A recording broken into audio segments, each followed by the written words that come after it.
Dulu ku mencari hanya kurnia, kini ku beroleh yang memberikannya. Dulu perasaan pandu bagiku,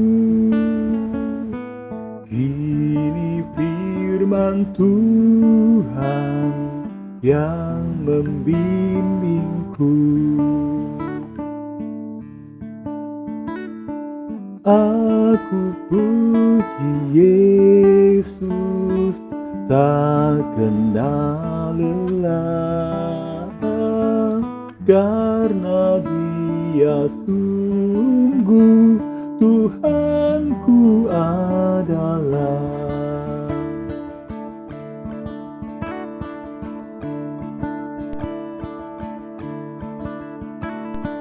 Dulu rancanganku memberiku serang, kini hanya doa memberiku tenang. Dulu ku merasa bimbang tak tentu, kini ku mendapat benteng yang teguh.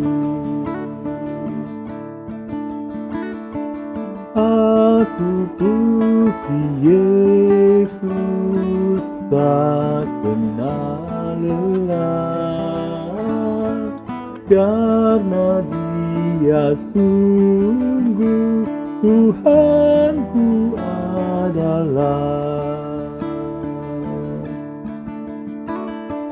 Aku puji Yesus, tak kenal lelah, karena Dia sungguh Tuhanku adalah.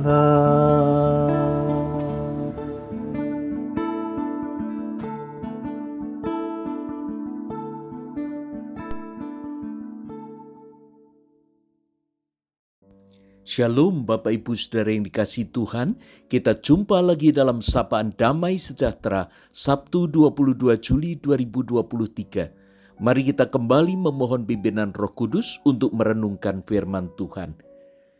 Allah penyelamat yang telah menarik kami untuk mengenal dan datang kepada Bapa, pandulah hidup kami dengan terang firman-Mu, agar kami dapat menghidupi panggilan-Mu. Dalam Kristus Sang Firman yang menjadi manusia, kami berdoa. Amin. Bapak, Ibu, dan Saudara yang dikasihi Tuhan, hari ini saya akan membacakan dua bagian firman Tuhan. Yang pertama dari Injil Tuhan Yesus Kristus menurut Yohanes, pasal 6 ayat 44 dan 65, serta 1 Korintus 12 ayat yang ketiga B. Saya akan membacakan Yohanes 6 ayat 44. Tidak ada seorang pun yang dapat datang kepadaku jikalau ia tidak ditarik oleh Bapa yang mengutus aku, dan ia akan kubangkitkan pada akhir zaman. Ayat 65, lalu ia berkata, sebab itu telah kukatakan kepadamu, tidak ada seorang pun dapat datang kepadaku kalau Bapa tidak mengaruniakannya kepadanya. 1 Korintus 12 ayat 3b, dan tidak ada seorang pun yang dapat mengaku Yesus adalah Tuhan selain oleh Roh Kudus. Bapak, Ibu, dan Saudara yang dikasihi Tuhan, Roma 3 ayat 9 sampai 11 menyaksikan bahwa semua manusia telah berdosa, sehingga tidak ada seorang pun yang benar, tidak ada seorang pun yang berakal budi, yang mencari Allah. Melihat kondisi ini, bagaimana jika free will atau kehendak bebas itu diberikan kepada manusia? Bisakah ia memilih dengan benar? Maka tidak mengherankan jika jumlah orang percaya Allah dan menerima Kristus itu ternyata lebih kecil daripada yang menolaknya. Dengan kekuatan dan hikmatnya sendiri, manusia tidak dapat datang kepada Allah. Ayat-ayat yang dibacakan di depan tadi menunjukkan peran mutlak dari Allah Bapa yang menarik kita serta mengaruniakan kita kerinduan untuk datang kepadanya. Demikian pula dengan peran Roh Kudus yang memberikan pengertian dan kepercayaan, sehingga kita dapat mengaku bahwa Yesus adalah Tuhan. Seringkali pemahaman free will itu didasarkan pada ayat-ayat seperti misalnya dalam Yohanes 24 ayat yang ke-15. Pilihlah pada hari ini kepada siapa kamu akan beribadah. Allah yang kepadanya nenek moyangmu beribadah di seberang sungai Efrat, atau Allah orang Amori yang negerinya kamu diami ini. Tetapi aku dan seisi rumahku, kami akan beribadah kepada Tuhan. Bapak, Ibu, dan saudara yang dikasihi Tuhan, ayat ini memang menunjukkan bahwa mereka disuruh memilih. Tetapi pertanyaannya, bagaimana mereka tahu pilihan yang terbaik? Jika Allah tidak memimpin mereka, jika Yosua tidak membawa mereka sebagai bangsa yang mengenal Allah, mereka tentu kebingungan. Dan free will itu tidak menempatkan mereka secara otomatis dalam posisi yang benar untuk bisa memilih dengan benar. Ayat lain yang sering dipakai misalnya dalam Yohanes 3 ayat 16.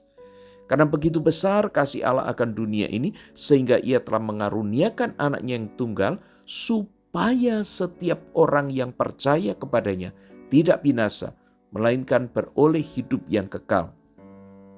Kalimat setiap orang, kalau kita memperhatikan setiap orang yang percaya tidak binasa, seolah menunjukkan bahwa pilihan mutlak itu terletak pada manusia. Namun apakah setiap orang dengan mudah bisa begitu saja percaya kepada Tuhan Yesus? Pada kenyataannya, begitu banyak orang yang tidak percaya. Lalu apakah mereka semua pasti binasa? Nah, disinilah kemudian kehendak bebas menjadi polemik yang sulit. Seharusnya kita memahami free will atau kehendak bebas itu sebagai sebuah tanggung jawab yang harus diambil manusia ketika Allah memberikan tawaran keselamatan kepadanya, dan mestinya dia bisa memilih atau merespon dengan benar.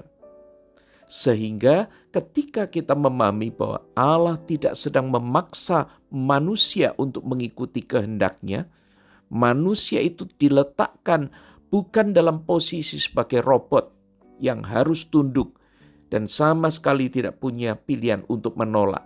Tetapi dengan pemahaman yang benar, apa yang telah Allah lakukan kepadanya, Allah menuntunnya sehingga dia bisa mengambil pilihan dalam kehendak bebasnya itu dengan tepat.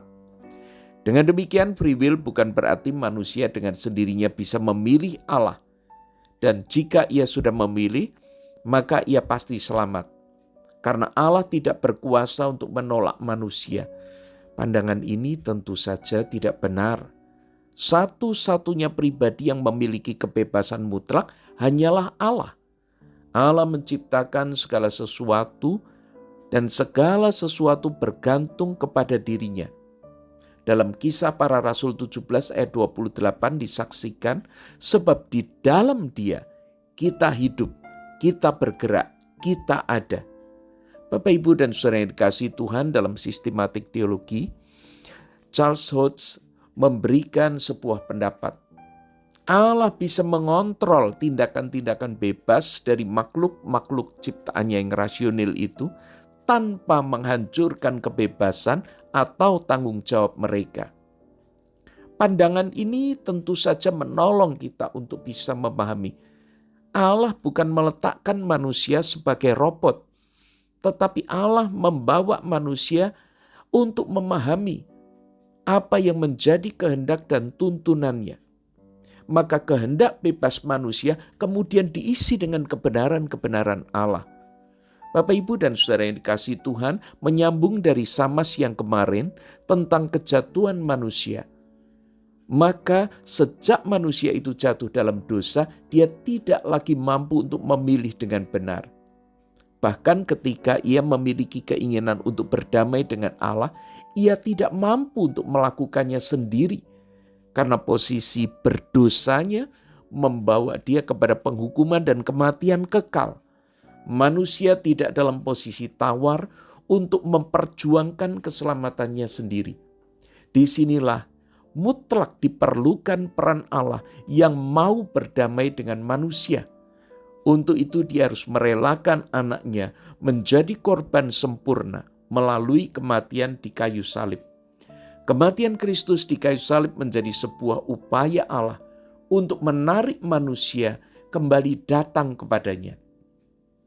Kristus telah ditentukan oleh Allah menjadi jalan pendamaian, karena darahnya telah menebus dan mendamaikan manusia dengan Allah. Karya keselamatan Kristus yang dicatat di dalam Roma 3 ayat 25 menjadi panggilan Allah yang mestinya direspon dengan percaya dan menerima Kristus sebagai juru selamat. Percaya dan menerima Kristus menjadi sebuah tawaran yang menempatkan manusia pada kehendak bebasnya. Namun karya Roh Kudus yang menyentuh hatinya dan membuatnya percaya kepada pengorbanan Kristus menunjukkan bahwa Allah berperan untuk membawa manusia menggunakan kehendak bebasnya dengan benar. Mari kita belajar untuk melihat kehendak bebas bukan sebagai senjata atau kekuatan yang bisa digunakan semau gue, melainkan sebagai anugerah yang digunakan dengan hikmat Tuhan. Karena kehendak bebas yang dipimpin oleh Allah akan menolong kita membuat pilihan atau keputusan-keputusan yang tepat. Dan ini menghindarkan kita dari dosa, serta memampukan kita untuk mengerjakan karya Allah. Karena itu mari kita bersama memohon pimpinan Tuhan supaya Dia memampukan kita untuk bisa mengisi kehendak bebas kita dengan benar. Ya Allah, kami percaya bahwa Engkau sanggup mengontrol pikiran dan tindakan kami tanpa menghancurkan kebebasan ataupun tanggung jawab kami. Karena itu kami mau menundukkan diri dan mempersembahkan kehendak bebas kami bagi terlaksananya kehendak dan karya-Mu. Di dalam Kristus Sang Penebus kami berdoa. Amin.